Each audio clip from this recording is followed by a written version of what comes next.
Welcome back to the channel. In today's video, I'm sharing my clean M1 MacBook Pro desk setup tour for productivity and creators. I was getting tired from switching between PC for gaming. You just witnessed the impossible. And the MacBook Pro for working.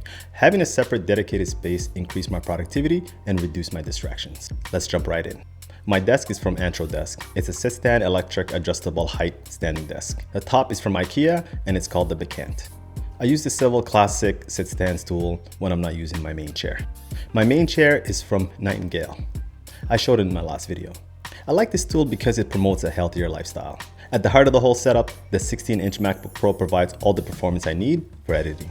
I have the base version, which comes with 10-core CPU, 16-core GPU, 16GB of RAM, and 512 GB of SSD.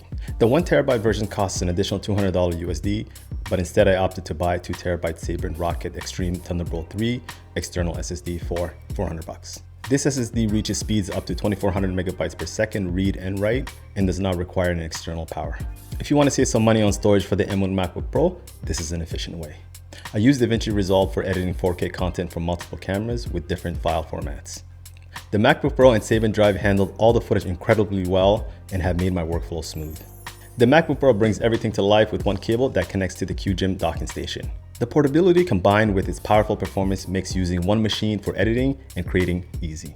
The QGIM 16-in-1 Thunderbolt 4 docking station connects everything together. It has 4 Thunderbolt 4 connections, 4 USBs, 1 HDMI, 1 DisplayPort, 2 card readers, earphone, microphone jack, and an Ethernet connection. This docking station allows me to connect my devices such as my MacBook Pro, monitors, a mixer, SSD drive, and other peripherals. I have 2 USB-C to DisplayPort 1.4 cables by SickLand connected to my monitors. These cables are great and provide max resolution and refresh rate for my monitors. The top monitor is for previewing my playback and color grading. I purchased the Asus ProArt 27-inch 4K PA279CV. The monitor is factory calibrated and Calma verified to achieve excellent color accuracy. It has presets and palettes features to adjust colors parameters. I set mine to sRGB to match my LG monitor. For my second monitor, I have the LG Ultra Gear 34GP83A. This monitor is great because it's an ultra wide. It allows me to see more of my timeline when editing. It has good color accuracy and is 160 Hz if you want to game on it. If I didn't have a dedicated gaming setup, I would game on it. For audio, I'm using the Rodecaster Pro. Rode has created a one-stop shop for recording audio without doing much editing.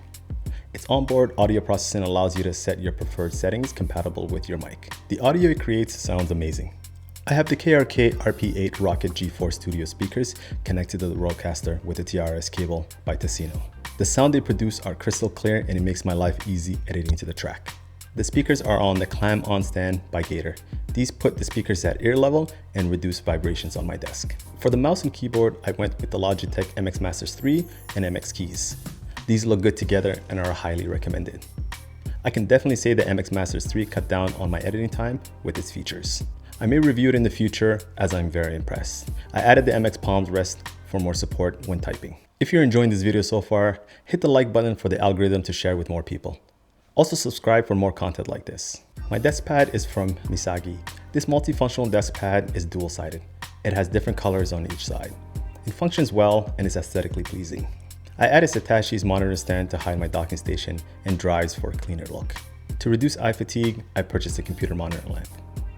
This small light provides ample light where you need it. It uses a USB-C cable for power. For background lighting, I have the Nanoleaf Line Smarter Kit to add some color when I want to change the mood.